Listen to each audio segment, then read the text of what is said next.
All right. So, welcome to the show. So, today I get to sit down with Alex, who is our Visionary Method program manager. And we're kind of doing like a ask me anything marketing questions. So, we've compiled a bunch of these questions from the Visionary Method Facebook group, which is open to anybody to join. And I think we have 10 questions, but we'll see how many we get through. So, do we want to kick off with the first question? Definitely. I can't wait. Some of these are juicy. So, the first question, if you went back to the beginning, so your first years of building your business, which marketing strategies would you focus on knowing what you know now? hmm This is a really good question because it kind of did transport me back like 4 or 5 years ago. And I really started to think about, okay, well, maybe what would I have done differently? And I'm certainly not somebody to live with regrets, but I guess I've learned a few lessons along the way. And I would love to share a few tips of what I might have focused on knowing what I know now. So, thinking about where I found my first 5 clients, I think there's a lot of lessons in that and what I should have doubled down on in the early days. So, the first thing I would say is just getting outside of your house, meeting people in any way possible. So, for me, that looked like taking a front desk job at a gym. That actually connected me with so many people who ended up becoming clients because I was seeing a new roster of people every single day come into the gym. I was building relationships with them. And yes, working front desk at a gym, like it's a minimum wage job. But the side benefit of that was that it was helping me to grow my network. And then when I had services to offer, when people would find me online, they could learn more about me and they already had a relationship with me. So thinking back, I would definitely have looked for more ways to get out there, whether it was working part time jobs or just volunteering my time and making sure that I made a point to just get outside of my office, right? Like, I just don't think it's as easy to sit behind a computer screen and build your business. So that would be number one. The second one is kind of on that note as well, is to get out and teach workshops. So obviously you could do this virtually, but if you have the option to get in front of somebody else's community to teach a workshop using your expertise. Like perhaps you are an expert in the keto diet or something like that. It's like, what communities already exist that could benefit from learning about the keto diet? And maybe you're like, oh, yeah, I know that. Runners could really benefit from going keto. Well, where are the groups of runners? Maybe they're at the running room, so you should contact the running room and teach a class for them. Maybe groups of runners, they're in a Facebook group, like the runners of Toronto or the runners of San Francisco. Join that Facebook group, get in touch with the admin, and ask if you can teach a free workshop. Even though this takes some time and it takes energy, it is so important because it really establishes you and positions you as an expert. So that would be the second thing I would say. And then the third one, reflecting again on where I found some of my first few clients, it was through Instagram. So I would definitely have doubled down on creating really great content on Instagram. And I'm not saying like you're going to meet people from across the world and instantly sign clients who live 24 hours away from you.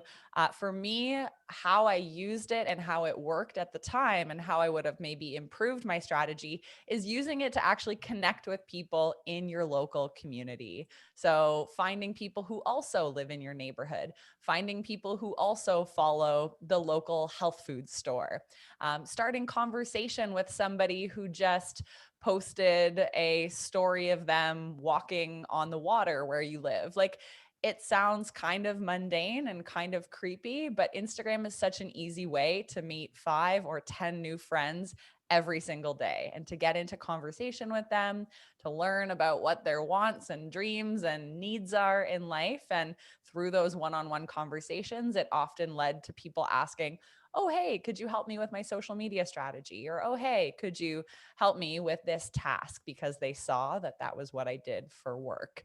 So, yeah, those would probably be the things I would have doubled down on. And I think all of them are still very, very relevant today.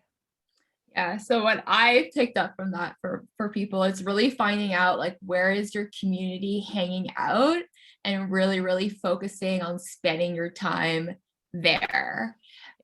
Whether that is out in the community or on social media, finding out who are they following, what are they into, and then that would kind of be your starting point.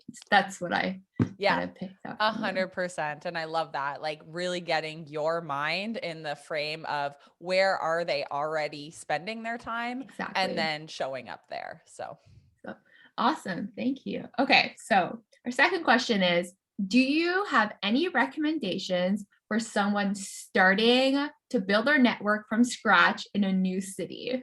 mhm.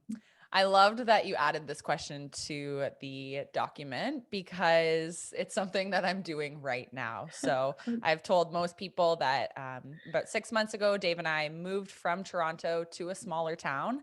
And I was super worried about growing my network and would I be able to meet potential new clients living in a town with a population of like 15,000, we'll call it.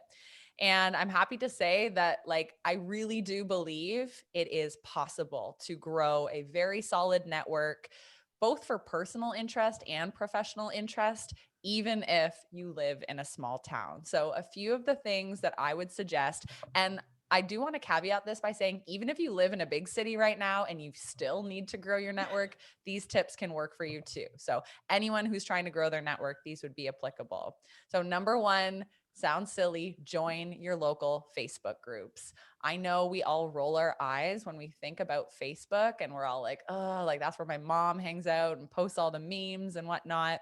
But seriously, you guys, like through this one Facebook group I'm part of, that is like the Ask Anything group for the city I live in, I was able to find a community of runners who I run with at least twice a week. I also found a lot of people who love biking as much as I do because I basically put up a be my friend post and said, I'm looking for people who bike at this speed at this time of day. And people responded. So I think showing up and really, connecting with people out of interest and out of hobby is a great way to start growing your network. So, what are your hobbies? And can you put up a post to go and seek those people out? The second thing I would say, a tip for growing your network when you move or when you're just looking to meet new friends and meet new clients, is to not worry about being the most interesting person in the room, but be the most interested. And that's a quote. I don't know who said it, but like, I think we all think like, oh, like I'm not that exciting. What would I have to talk about with a 50-year-old or a 70-year-old? Like a lot of my friends that I've met are in their 70s or 60s because those are generally the people who have 4 hours to ride a bike on a Saturday. And so it's like easy for me to think, well, what do I have in common with them? But the best way to deepen these relationships and to really just like make true friends, I think, is to just be the person who asks them a million questions.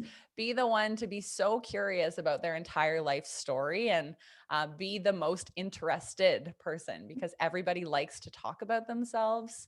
And, I'm able to basically deflect and not talk about me at all until they ask. And sometimes that leads into a business conversation as well. And sometimes it doesn't, which is, not the point of all conversations, but it's kind of a nice side effect that sometimes people are like, oh, I could use your services. Or, oh, well, what do you do after you ask them about them for 30 minutes? So yeah, I think those are my two biggest tips is the Facebook groups and to be the most interested person.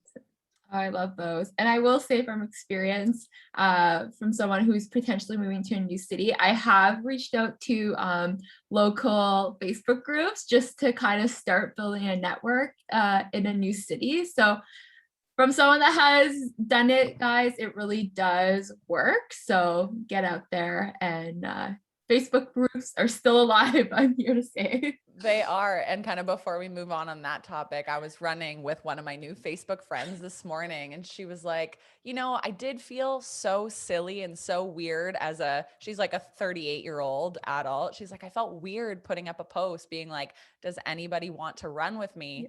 But then we looked around and there were four of us, and we were all like, we're so glad you did that, Yeah. because otherwise the four of us wouldn't have been running Yeah. together. So surely if you're looking for friends, other people are looking for friends and No, connections too. definitely. Definitely. I love that. Okay, this one I feel like a lot of people will also benefit from there. So, what do you do if someone's Instagram is at a stall and they really, really need help to like get that engine rolling again? Yeah. Yeah. I think a lot of people go through cycles with Instagram where they're like, okay, nothing's happening. It's crickets, no new Yeah. followers, no new clients. And Instagram is such a key tool in a lot of people's marketing strategy. So if your Instagram has stalled, I would say number one, you need to press pause and do an assessment. So before Mhm. you continue on the content creation cycle, why not take a break and spend the week looking through your last 6 months of posts?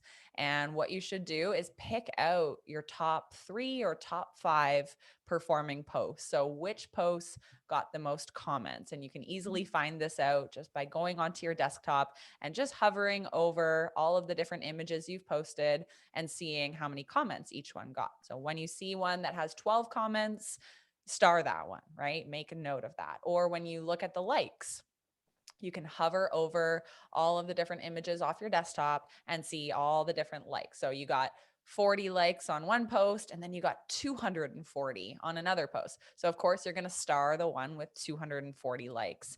And so, in this assessment week, your goal is to pick out those top performing posts and then do some analysis on it. So, you want to say, like, what are the common themes of these posts? Like, did all of them talk about my personal story as a marketing consultant? Or if you're a nutritionist, did all of them talk about your challenges with going vegan? So, is there any common themes that are happening?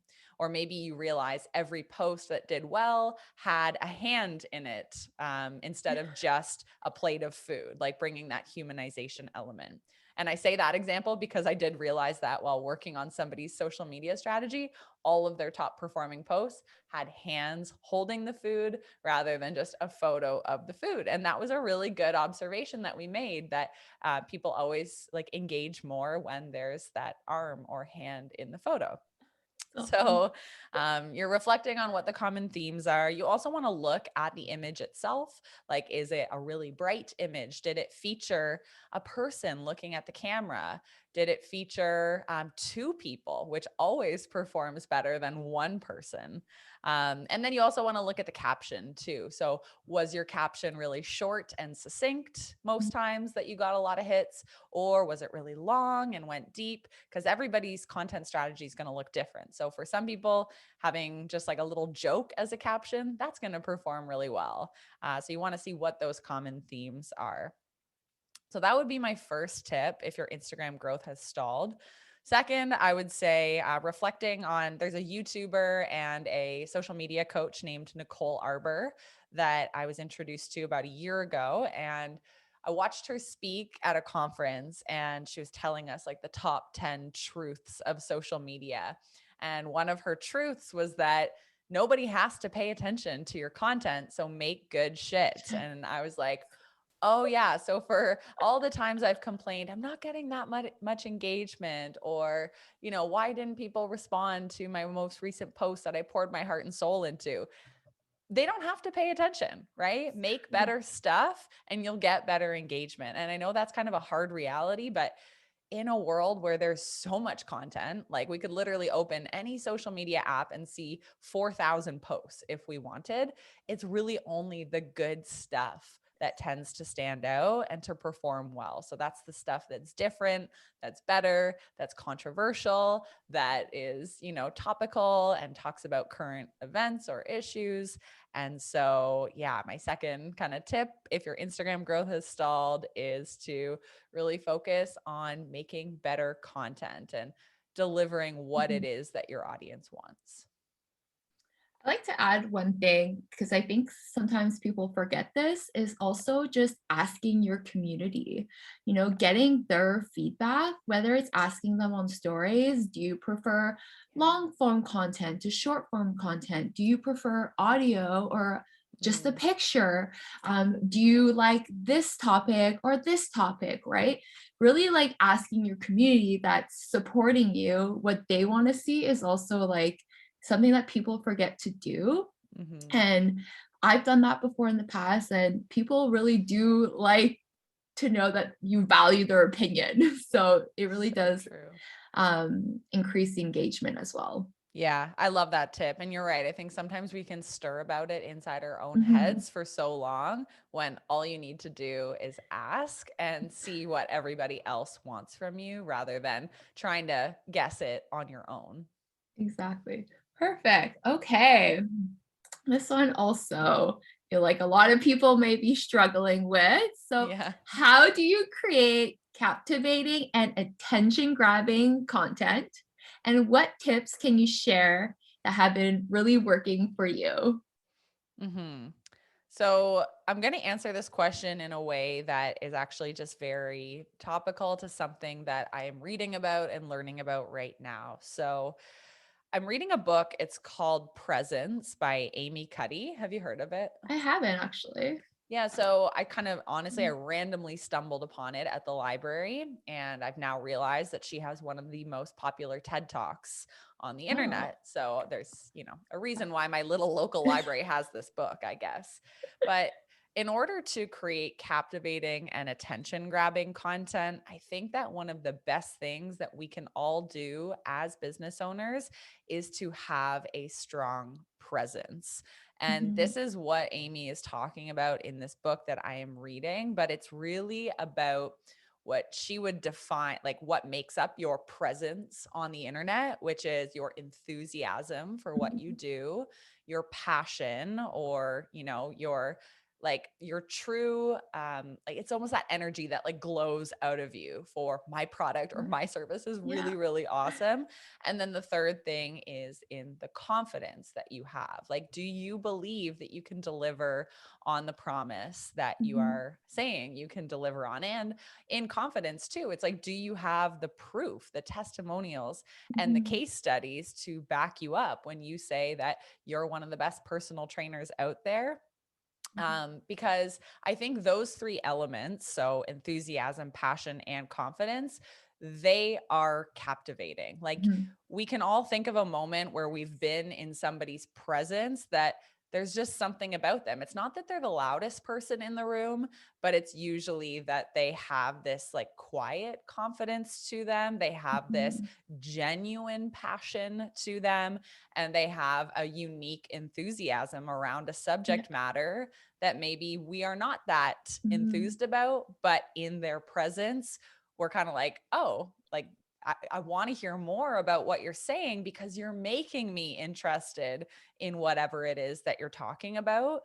So, there are probably a lot of ways that I could answer this question about making more attention grabbing content. Like, I could give you many ways to create clickbait content, but I would recommend everybody work on your presence because it's oftentimes a feeling that will make people attracted to your content. It's not necessarily going to be like making sure there's pops of neon in every mhm. image, but it's like, what's the overall feeling that you are evoking by creating this content? So, I would recommend everyone go read or watch that book, or read the book or watch the YouTube by Amy Cuddy.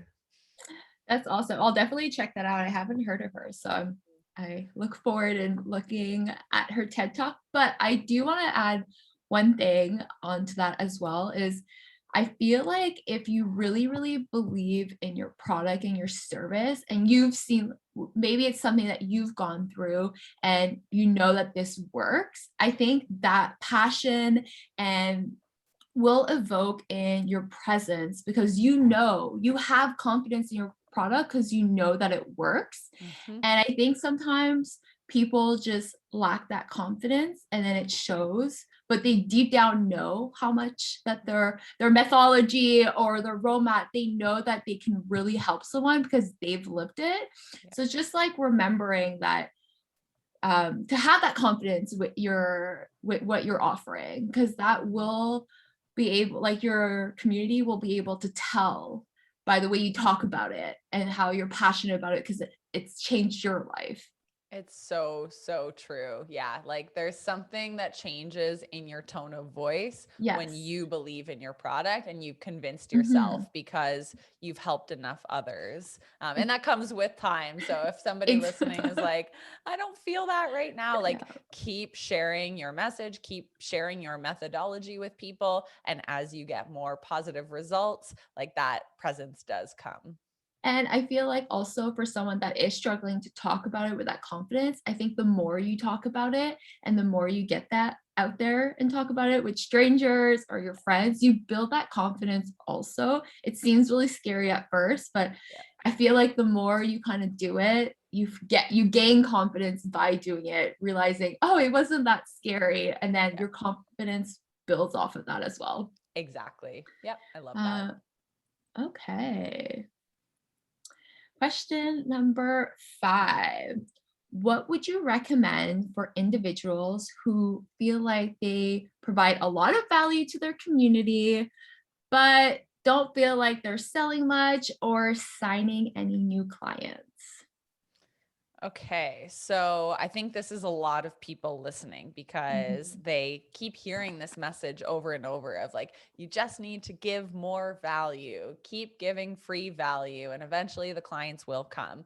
But the way I see that, like, it is really good advice. I do think you do need to teach and have offerings to your community that are very valuable, but that's only the first step in the funnel. So if all you're doing is providing value, you're really only bringing people in at the top and then you're forgetting to nurture them down to the point where you can present your paid offer and convert them into a client. So value is step 1. That's awesome, but if you're not seeing any results like financial results or number of clients that are coming on, if you're not seeing any results, it's because you're missing the second, third, fourth part of your funnel. So after the providing of value, you do need to make sure that you have some sort of system where you're nurturing the relationship. So if you're adding value in the sense that you give out a free worksheet on how to write your brand story, that's great. That's really valuable. But once somebody opts into that, what's happening after? Okay, so maybe then you start sending a weekly email. So you're kind of bringing them down the funnel a bit. Now you know they're interested in writing a brand story. It's your job to keep showing up to really build a relationship with them. So maybe you send them a weekly email. Well, what needs to happen next is you need to pay attention to who's opening the emails, who's clicking through the emails, who is now engaging on your Instagram content, who's showing up in your Facebook community because they downloaded your free value. Now they're in your community. Pay attention to who those keeners are because that's when you see people moving down the funnel a little bit. From there, your job is to actually get into a one on one conversation with these people. So, if you think of a typical business, we have our marketing department. Marketing's job is to bring people into the sales department, right? So, now if you're running your own business, you've done your marketing by offering value, but you're forgetting to run your sales department. You have to think about how can I sit down and chat with this person and have a sales conversation.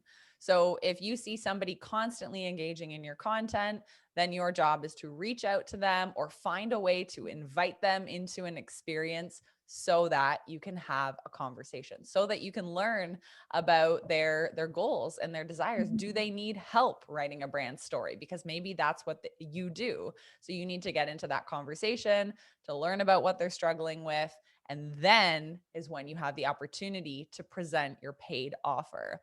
So there's a Mhm. lot of work that has to be done after giving the value that a lot of people just kind of forget that they have to do. But don't forget about your sales department and getting into those conversations so that you can pitch your product or service.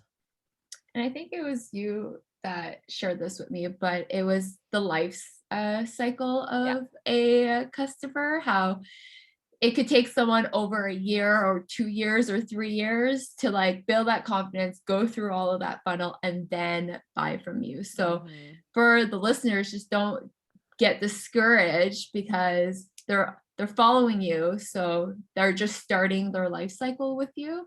And you don't know if that's going to be 1 year, 2 years, and 3 years, but that is still building your cycle to eventually getting them potentially to be a buying customer. Exactly. Yeah. Everybody's on their own timeline. And Exactly. that's where the phrase, whenever you're ready, here are a few ways you can work with me, because everybody's going to be ready to True. work with you Mhm. at very different moments. And yeah, like you said, it could be a year, it could be 5 years, and we should honor each customer the same. Mhm. Exactly. That's great. Thank you. Mm-hmm. Um, okay.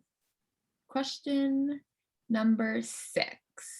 Do you have any tips for helping someone that identifies as an introvert to get more visible so they can grow their business? Hmm.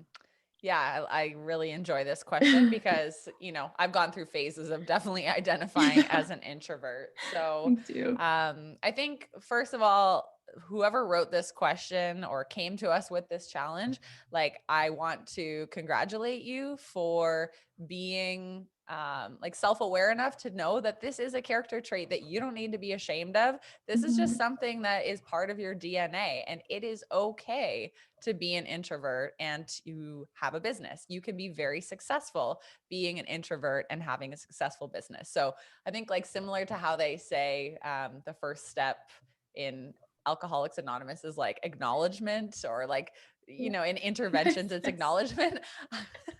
I might be getting that wrong, but I think, like, step one, identify those character traits that define who you are and be proud of them. And then is Yes. when we can figure out ways to overcome them and to build a marketing strategy that actually honors your introverted tendencies, because um, everybody's marketing strategy is going to look so different based on Mhm. who you are as a business owner. So I just don't believe in a one size fits all, because some Mhm. marketing strategies are like, shout from the rooftops and rally Yeah. thousands of people. That's not going to work for an introverted person. Mhm. So I would say, number one, use your quiet confidence as an introvert to show your expertise instead of shouting.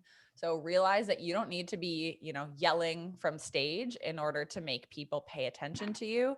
You can showcase your talents in a very calm and collected way. So I often think about the phrase, it's the calmest person in the room who often garners the most attention, or it's the most confident person in the room. It's not usually the loudest person that people are most intrigued with. It's the person kind of standing off to the side, listening, smiling, who maybe hasn't said that much. And you're like, what do you do? Because you haven't said a So true. word in an hour. And now I'm really curious, right? So I think that can actually play to your advantage. But I would say, if you are an introvert, try to schedule content creation times when you are feeling energized, and create the type of content that doesn't have to be delivered live. Like Mhm. this podcast we're recording right now. I could say it was just me recording this. I could record it with the Zoom video off, just like in my office, being introverted. And then I could send it to someone to edit it, and it could be uploaded every Sunday at 8 p.m. And that didn't involve me needing to talk to anyone, to go on a live video, and I can create when I'm feeling the energy to create.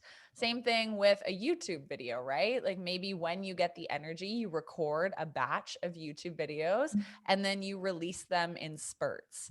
and you don't have to engage live with the audience. Yes, you should still show up to promote your YouTube video and to engage in the comments. But again, you can do that from behind your screen and it's still wildly effective. You could pre-record Instagram reels, or if you're doing Instagram videos, you can do that ahead of time. And, now that we live in this very virtual world, like, why not try out teaching a virtual workshop or getting in front of somebody else's community? Because you can do it from the comfort of your home. So I'm in my office, I feel safe, I feel protected. I just have to snap into somebody else's Zoom room.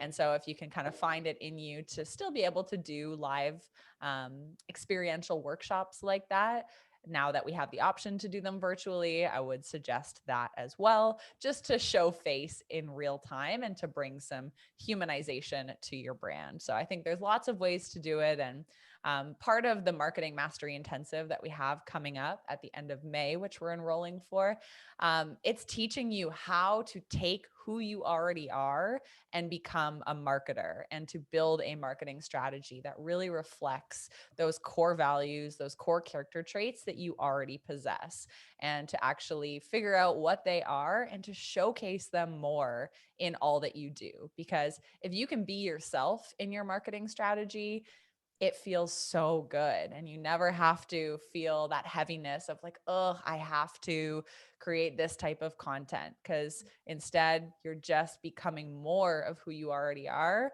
and showing that to the world, rather than trying to be somebody else. So yeah, I think on that note, we'll probably wrap it up here because we're at 30 minutes, but we can definitely save the rest of the questions for a future episode. So thank you, Alex. This was fun. Maybe we can do this more often, but Definitely. yeah, I hope this episode was valuable for everybody listening, and thank you so much.